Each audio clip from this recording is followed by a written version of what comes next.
what you feel when you see overall students from India to Canada to their higher education? So how you feel their situation in Canada?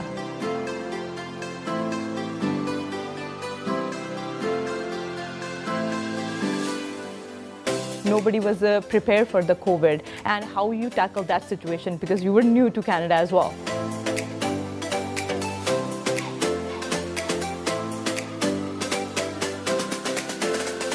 This is uncharted territory. No one knew what we were coming in for. But finally, there's no substitute for human contact and in-person contact.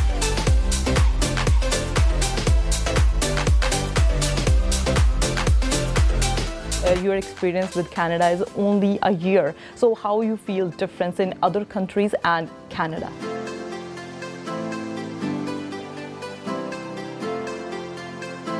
So what do you think, where is the status of negotiations right now?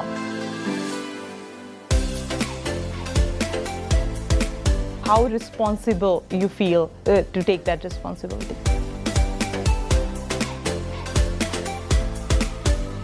And I think Canada has something special to offer. Hello, Sat Shri Akal, Namaskar. You are watching FYI Media and I am Arshdeep with you, and you are watching today's special episode with Mr. Ajay Bisaria, who is an Indian career diplomat in Indian Foreign Services. If I'll talk about him, he is currently he is serving as a High Commissioner of India to Canada, and previously he served as High Commissioner of India to Pakistan as well from 2017 to 2019, and he served India in many countries as well, and he has his studies from Bombay, Delhi and many more places in India as well. And today we're going to talk about India relationship, India-Canada's relationship and a trade relationship. So let's welcome Mr. Ajay Bisaria. So, Mr. Bisaria, welcome, first of all. Thank you. Thank you very much, Harsh. It's great to be on your show. How are you? Excellent. Thank you. It's great to be in Vancouver. You came first time in Vancouver. How you feel, first of all? Well, it's a delight to be in Vancouver. I've been planning to come here for a while, but because of the COVID numbers, I couldn't. But I've made it finally, and it's a pleasure to see this most beautiful part of Canada. Very nice. And if I'll talk about your Vancouver visit, I will start from there. SFU, you visited last day. How was your experience with the SFU president and everything? Very positive. Because SFU, as you know, hosts a large number of Indian students. Yes. And one of the concerns we are facing today is the desire of students to come for the fall semester.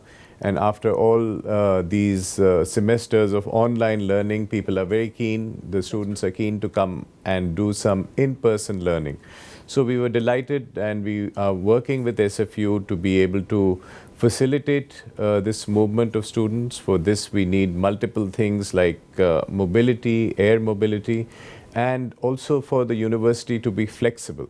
So what the SFU has told us that they will be very flexible in accommodating these students, because for whatever reason, if some of them get delayed, there would be a great deal of flexibility in their program. Mm-hmm.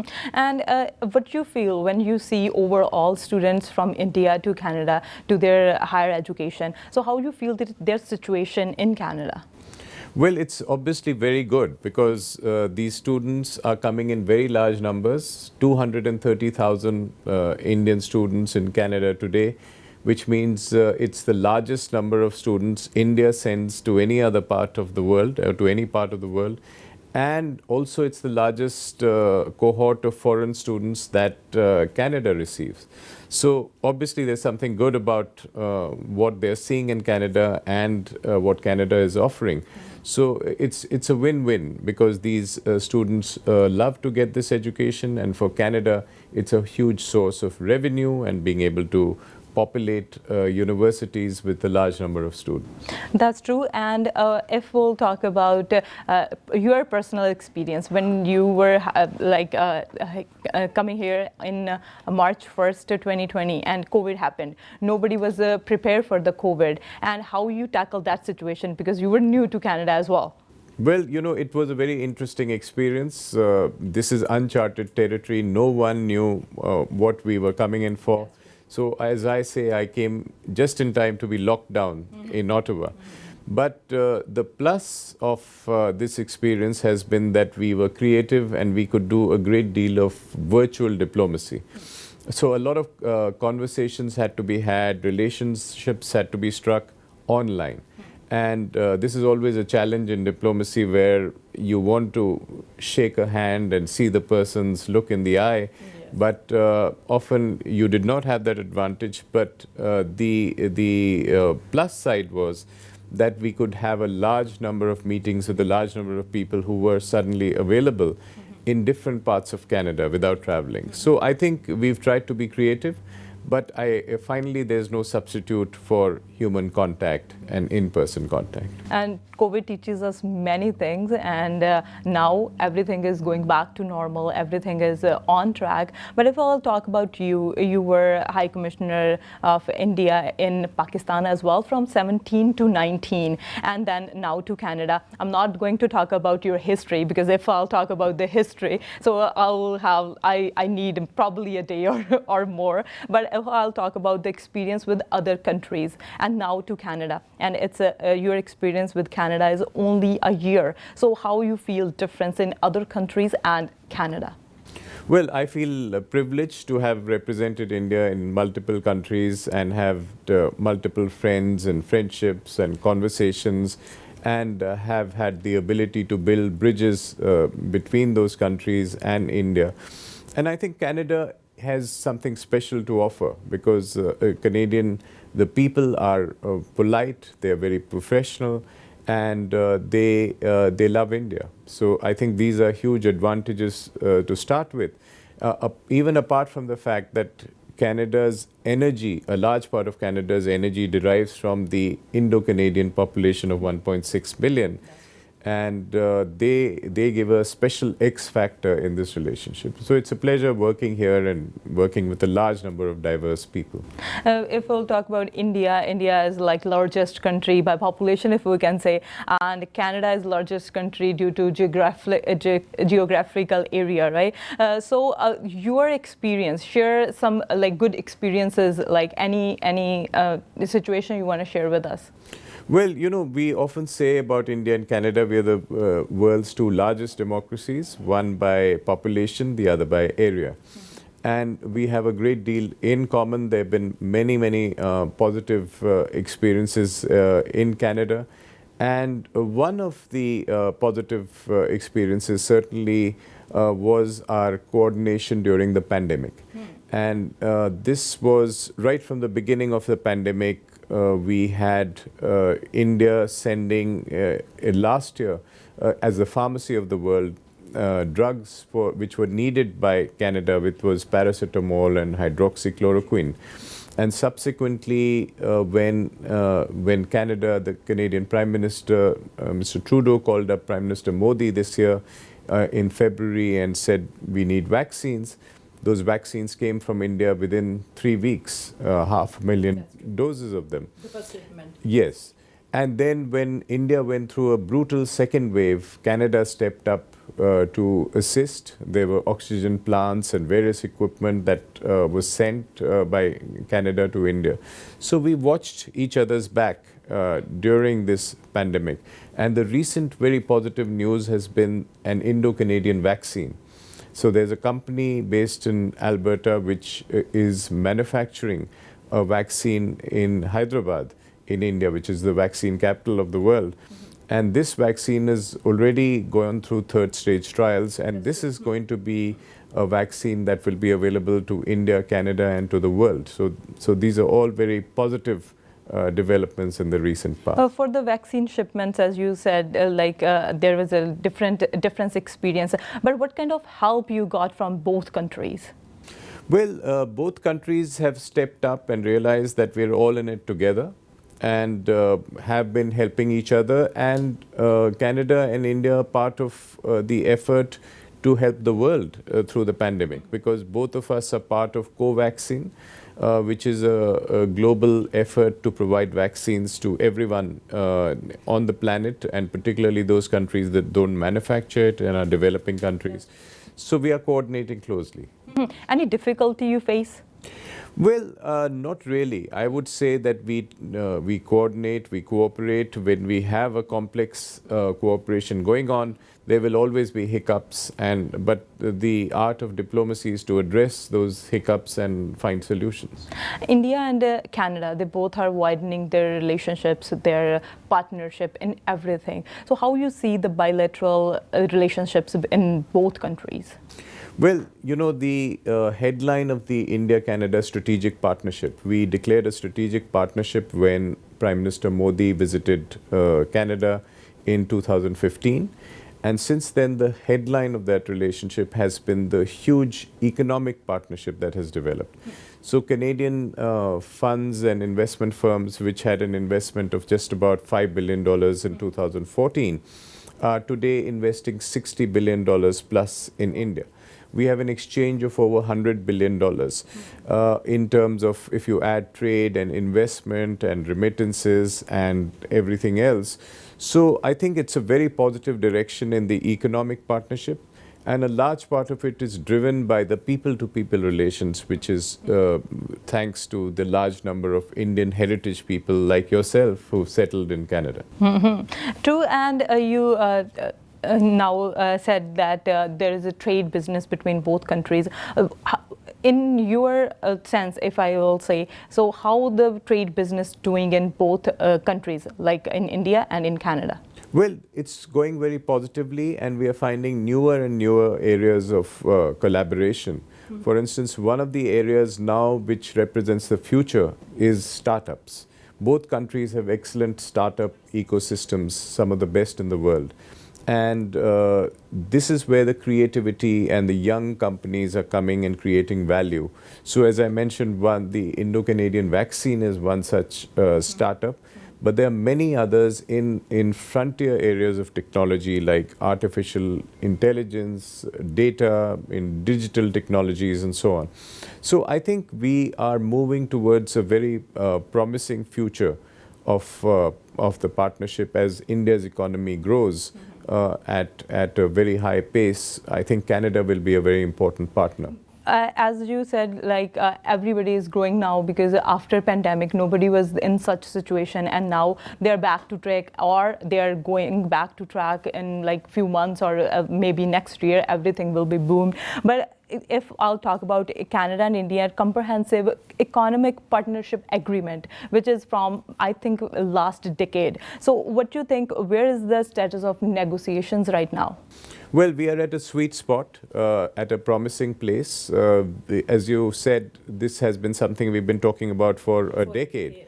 But now we have a more creative solution on the table, which is that we are discussing an early harvest agreement, which means we will agree on a limited number of things that we are in our mutual interest, and possibly work out a trade agreement which is in both our interests, but more limited than the very ambitious agreement which we will sign subsequently. So we are in expert level discussions on this issue, and we hope to reach some kind of good landing spot perhaps next year. Very nice. So if I'll talk about the motivation, so any motivational experience from Canada you got from last a year? Well, again, I think there has been a great deal of learning during the pandemic, and for me that learning happened in Canada. And the first bit was, of course, how to do virtual online diplomacy without meeting people, but to be establishing those connections and contacts and come up with solutions to problems by virtual means. That certainly was an important part. The second was to deal with new and tough challenges, like the challenge of so many stranded Indians and Canadians who were caught up in each other's country when the pandemic broke out and the lockdowns began. How to get them back to their countries, they wanted to go back. So there was the Vande Bharat mission from India, and we created the air bubble and the air corridor, which helped people move back home. and that was very important for them. When Vande Bharat mission started in last year, so now many people took the benefit for that mission. So when that mission started, how you tackle that situation from India and Canada, because no flights were there that time and everything was like shut down, and how you tackle that situation? Well, because we could react quickly and adapt ourselves and come up with a creative solution, we created that air bubble. Air India stepped up despite the COVID pandemic. They started creating ways in which they would be protected with PPE and so on, and yet be able to get people home who were desperate to get home. So I think that was a creative solution which came because both countries were cooperating, coordinating, and had similar problems. There were citizens stranded in the other country who wanted to get back. So I think that is one strong example of what we should be doing when two partners are working, two country partners, in creating solutions for the people. Right now, people are waiting for the flights, right, to go to India, or because borders are closed right now. So you see any positivity so that soon the borders will open and the travel will start from one country to another country? Well, I am hopeful because we have very good news from India. After a brutal second wave, we have a very rapid recovery. And the Indian vaccination program is going on at a very strong pace, just like in Canada. So we have a positive situation of vaccinated people willing to travel. And I think that should happen quickly because global mobility is very important for global business, global trade, global recovery. And the mobility of people is critical in that. And so we are hoping that in late August, when the current restrictions are lifted, then we will have a surge in travel and people will be able to go to each other's countries and be able to revive the economy. India and Canada, they both countries are like biggest trade partners, I must say. And if we'll talk about the trade and as well as the borders, or many people from India are living in Canada right now. But what will be their investment, if we'll talk about the investment points? So any message to them who wants to invest in India or in Canada? Well, I would say to invest in India, this is one of the best moments to invest in India because India is rapidly changing the investment climate, becoming most welcoming. Most Indian states have new kind of conditions created. India's position has jumped up in the ease of doing business rankings of the World Bank to number 63. It used to be more than 120. So there is a very positive environment for business and investment, and we have been seeing a lot of positive reactions from Canadian business and investors who have invested, as I said, more than $60 billion in portfolio investments in India. And we are seeing a lot of tendency also among the Indo-Canadian businesses to want to have a foothold in India and to invest in India, which is, I think, a very positive thing. And so we talk to a large number of business people who are looking at India now as their base in Asia to be able to manufacture and export all through Asia. So right now is the right time to invest anywhere in India? Absolutely. Now is the good time, and many states in India have had huge structural reforms and reforms in land, labor, in capital, in rules to make investing very, very not just attractive but also profitable. So as you just mentioned, there are many people who are Indian in Canada, so they want to live here in Canada. More people are citizen here. So the OCI cards, they are beneficial for them. Any message for the diaspora living in Canada? Certainly. I would say for all your viewers and people of Indian heritage that the OCI card is something really valuable. It's something very easy to get, and it helps you, it gives you a lifelong visa to India. And it gives you a sense of pride in belonging to both countries. You know, in today, I think a global identity of a person like yourself is you're a global citizen. You live in Canada, you come from India, but you have a global identity. So why not carry both those identities? And use this OCI card, which is a facility the government of India is giving to the diaspora of over 30 million across the world. Because many people, they said, okay, we have a two country citizenship, they don't want it, but as you said, OCI cards are beneficial for them because when pandemic happened, so it was really beneficial to them because they came on the priority basis to the Canada or to the India. Absolutely, because today if you have an OCI card, you can travel to India without needing a visa.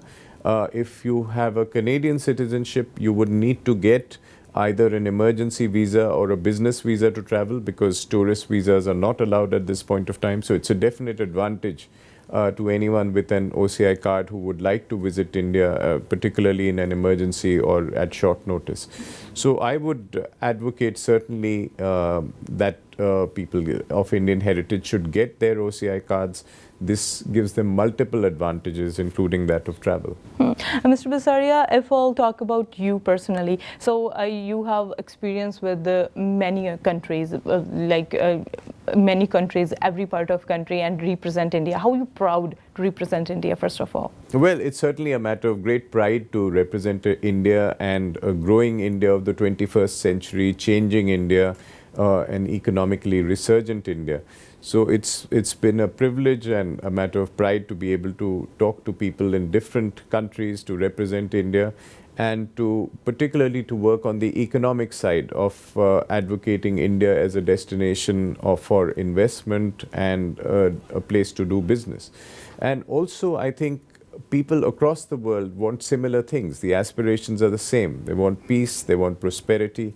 And the job of diplomats is to find those areas to work on and to make those bridges, and that's what we do.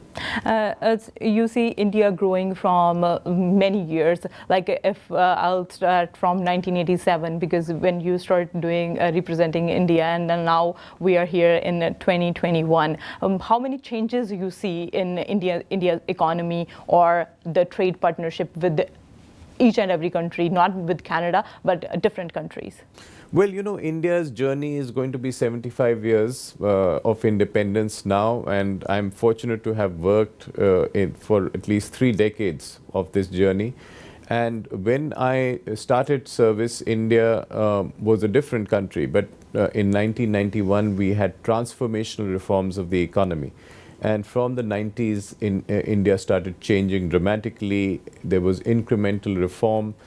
In 2000 plus, India was on the global high table. India's voice is heard globally. India is now part of the G20.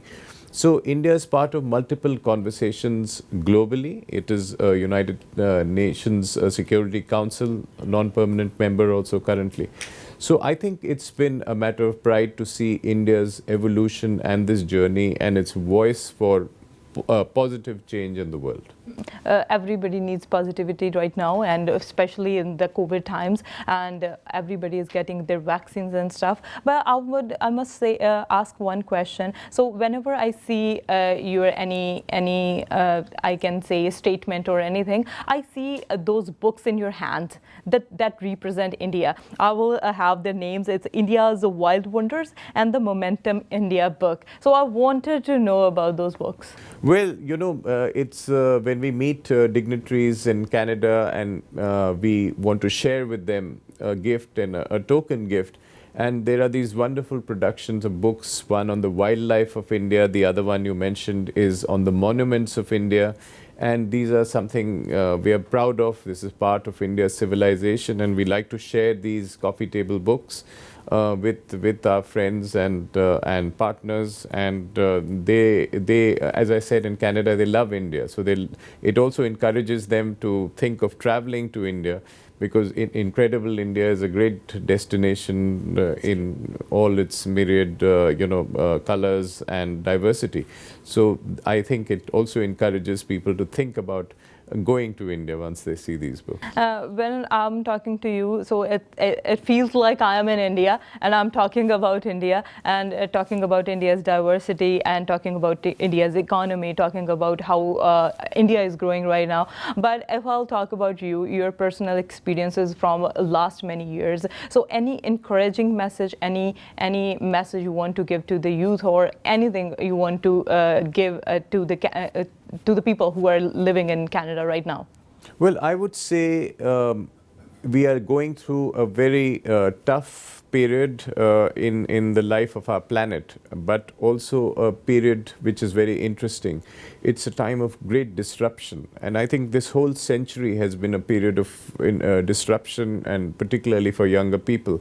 So I would say the important thing is to be able to recognize these changes, analyze these changes, and adapt to them. In whatever business you're in, whether it's media, whether it's diplomacy, whether it's politics, we need to understand these changes, analyze their impact on our life, and adapt to them. And this is what I think the pandemic of the last 2 years has taught us, but this is what the entire century has taught us.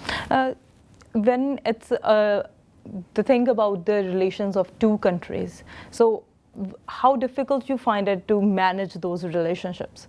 And whenever you are appointed to a country, so how responsible you feel to take that responsibility? Well, it's always a challenge, and it's always a very pleasant challenge to be able to deal with these relationships. And relationships between countries are like relationships between people. Some are very adversarial, some are very friendly, some are very loving, but most of the time they're all mixed. And I think the challenge before diplomats is to create positivity in all these relationships and build the bridges and work for mutual interest. Because finally, when both partners see an interest in a common objective, we try to achieve it, whether it's trade or investment or business or just cultural relations. Is there anything you want to share with us, like you have a complex situation and you have to deal with the complex situation, but you left that situation and handled that situation very easily? Well, I would say that as a principle, one should be a little calm and collected and take a few deep breaths before taking decisions.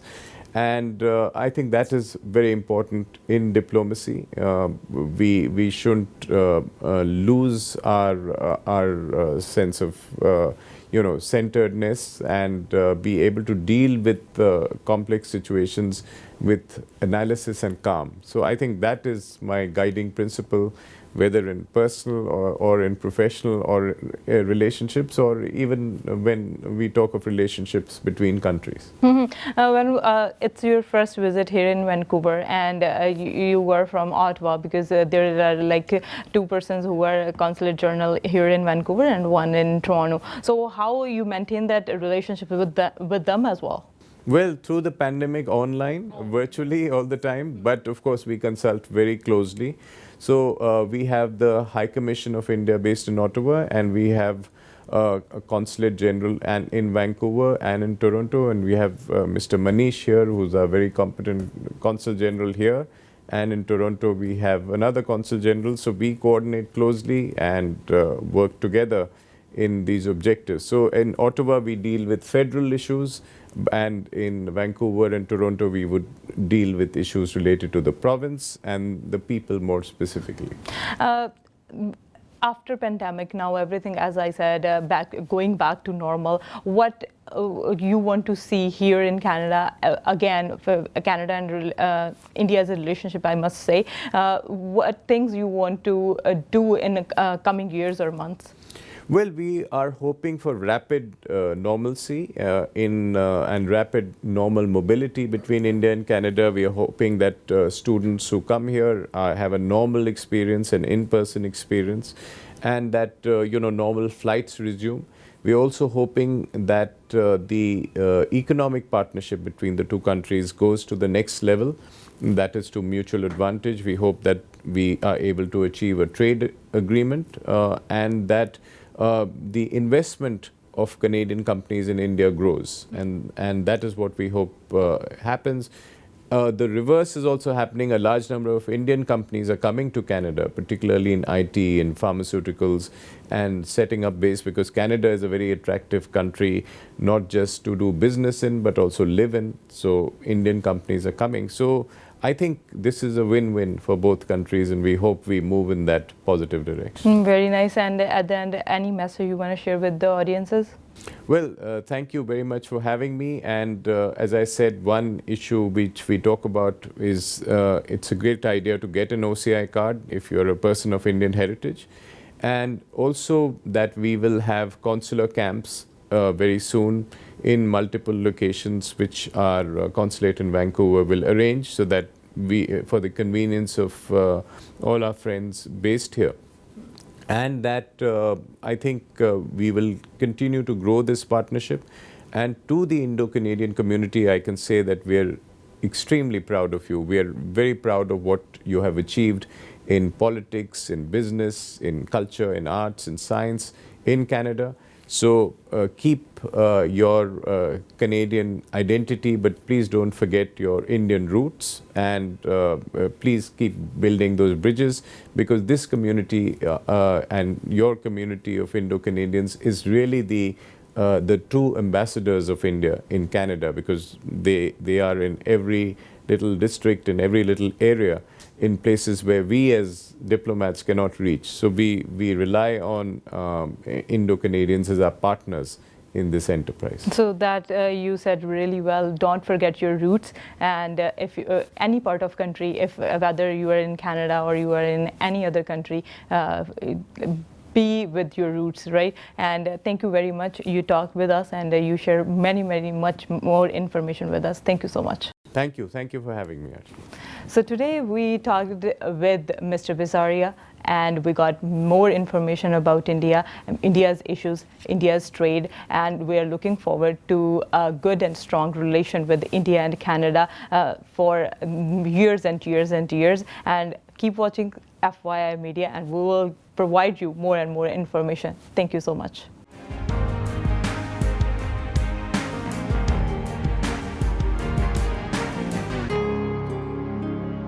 Please subscribe our channel and press the bell icon ताकि कोई भी नवी update तुझे बिल्कुल भी miss ना करो।